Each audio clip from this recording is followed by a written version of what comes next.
The massive Main Street mistake many corporate execs make. Today's episode is sponsored by Billy Keels Advisory Services. If you want to learn more about how to make your 99 optional, just go to makeitoptional.com. Once again, that's makeitoptional.com. The massive mainstream mistake many corporate execs make. This episode is one that is going to literally hit you right in the heart, especially if you are anything like me, which you probably are because you're listening to today's episode. You've been listening to the episodes. If it's the first time listening to the episode, welcome. But here's the thing, like as you are one of you're a mid seven-figure exec, and literally I'm like the thing that I think about it and I start to realize that it happened to me so often, and I have so many conversations with people that are falling victim to the exact same thing. And I just want to help you not feel the way that you're feeling anymore, because this massive Main Street mistake, once you get it corrected, oh, you're going to feel so good. You're going to feel so good. Trust me, because I know what it's like.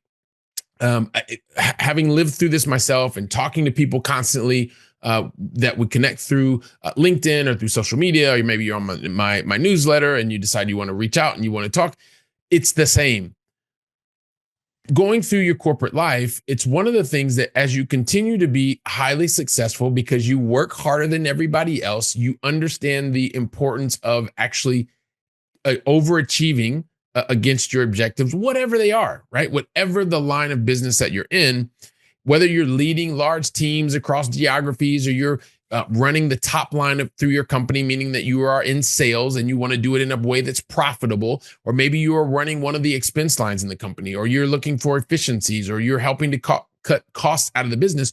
Whatever your metric is, you are doing everything that you can to lead teams effectively, or maybe as an individual contributor to overachieve against the target you're set. I get it. Been there, done that, was there for 26 years. And the thing is, as you get to overachieving against this target, at the end of the day, most people are seeing it from the outside and thinking, okay, well, you just have to continue to make sure that you are overachieving because you want to be that person that is constantly there to make it rain, or to be the ex-employee of the year. I get it. And at the same time, if someone just kind of talked to you in the side, in the corner, like, hey, look, Billy, why are you working so many hours? Why are you overachieving? What is the 300% of your target year after year after year? And you really just want the answer that's like, look, nobody wants to hear this, but I just want to feel valuable. I just want to feel needed. Most people, you're so busy figuring out, oh, you got to do this, you got to do that. And you're really looking to feel valuable, feel needed. And it's one of these things, the journey starts and it's day and it's night. You're working over and over and over and over. It's because you're making this one mistake. And I just want to shine light on the mistake, because once you understand it, you can correct it. That's the whole point, right?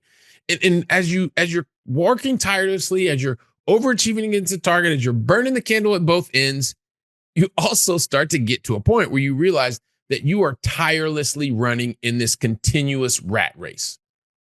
And to what end? Right? There's got to be an end goal. It can't just be the continued promotion, because that's not good for you. It's not good for your company. It's not good for your family. There's got to be a purpose behind it. Because one of the big mistakes is continuously running tirelessly in the rat race with no real purpose. But don't worry about that, because I'm going to share something that you can do, and it's going to make life better for you. It's going to make life better for your family and for your company. Trust me. I've been there, done that. Spent 26 years in corporate.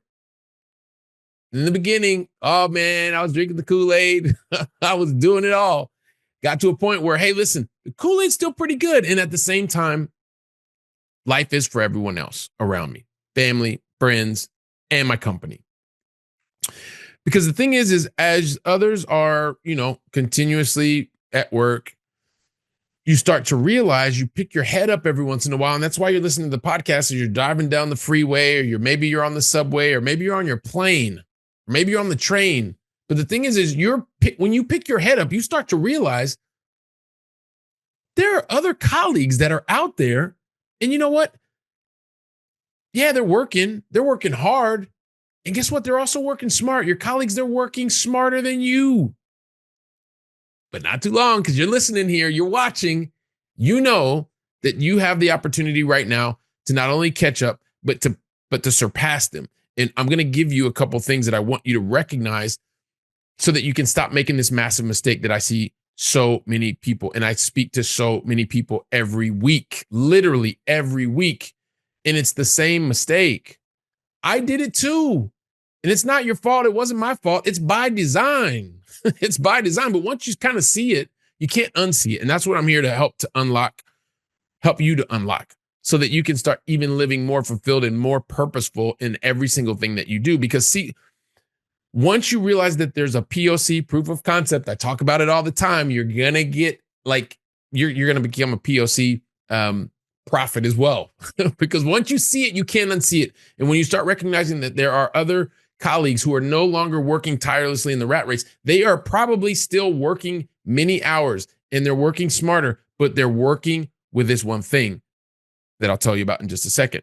Because once you start to see that, one of the things that we constantly talk about is what can you do now? And what I want you to do is I want you to recognize that when you're not appreciating all the work that you're doing, but more importantly, the skills that you are developing in your day job, in your corporate role, importantly, they're a very specific type of skill. These are transferable skills that you are not appreciating today. I want you to recognize it because they are powerful. There is also not recognizing the risk that is around you from a corporate perspective. And it's just like in anything else, you just have to recognize the risk. It's not a good thing. It's not a bad thing. It is just what it is. So recognize it. And if you're not appreciating the corporate risk that exists or the transferable skills that you are developing, then you're missing a major opportunity, right? Because then there's one other thing. As I said, like, you're not appreciating the opportunities also that exist because you're developing these transferable skills and you're in an environment that allows you to thrive, but not appreciating these things is something that I want to turn it around because I do want you to start to recognize you are building transferable skills. You are in an environment that at any point in time, a relationship can end. It just is what it is, professional or otherwise. So recognize it, accept it for what it is, and also appreciate the opportunities that are around you. Because when you do that, you get to a point where you can say, listen, I really, really enjoy what I'm doing here during the day. It's fantastic. I'm developing skills. I'm developing networks. I'm gaining access to things that I probably would have never gotten had I not been a part of a big corporation.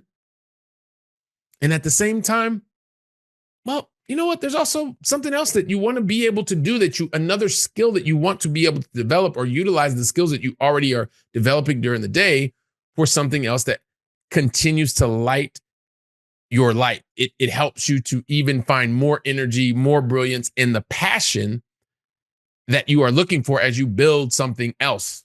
Because you're already overperforming in the day job. That's the whole point. You can overperform in the day job and still have passion to do something else that fills your cup, that allows you to connect even more with your family.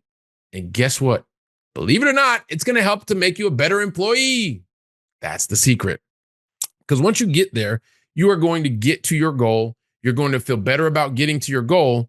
But at the end of the day, what will happen, and this is what is extremely powerful, because once you recognize that mistake of constantly, tirelessly running in the rat race without recognizing, taking a second to stop, like I just said, so this is where we're shining the light. You're recognizing, you're appreciating the transferable skills that you're building on every single day. Every single rep that you are working during that 12-hour day that you're working, or the 9 to 9, right? That's what we're talking about. And also the things that are around you to keep you on your toes, and the opportunities that you are building as a result of the skills and the network that you have and that you're building and overperforming and get your targets. Because once you do that and you start to accept and recognize and appreciate these things that are happening, guess what? Guess what happens to your self-worth? It shoots up through the roof. Guess what happens to your understanding of the value that you bring to yourself, to your family, and to the employer that you're a part of? It shoots through the roof. That's why I want to shine the light on this episode. That's why I want you to stop. I want you to take notice of the transferable skills that you have, the opportunities that are presenting themselves, and also the reality of what it is. Every relationship will end in a professional sense, whether it's you or someone else. And the reason that this has come up is because I just literally had this conversation the other day. It inspired me to want to stop, to want to share with you, because these things are in your control. And stop just running tirelessly in the rat race. Take note of the positive attributes that you are bringing and that you can use inside and outside of your role. If I had a mic, I'd drop it right now. Boom. That's it. Today's episode, that's it. Take the episode, share it with your family, share it with your friends, and don't stop there. Get on the phone and talk to them about what you've heard here today, how it's affecting your life or your loved ones' lives. Get on the phone, do it. Make this real. Don't leave it in theory, okay? And while you are taking today's episode to recognize that these massive mainstream mistakes that many corporate execs are making, you can turn that around. Use it to your advantage. We've shined the light on it here. Stop running tirelessly. And that's it. I'm going to be here preparing the next episode. So until then, go out and make it a great day. And thank you very, very, very much. Today's episode is sponsored by Billy Keels Advisory Services. If you want to learn more about how to make your 9 to 9 optional, just go to makeitoptional.com. Once again, that's makeitoptional.com.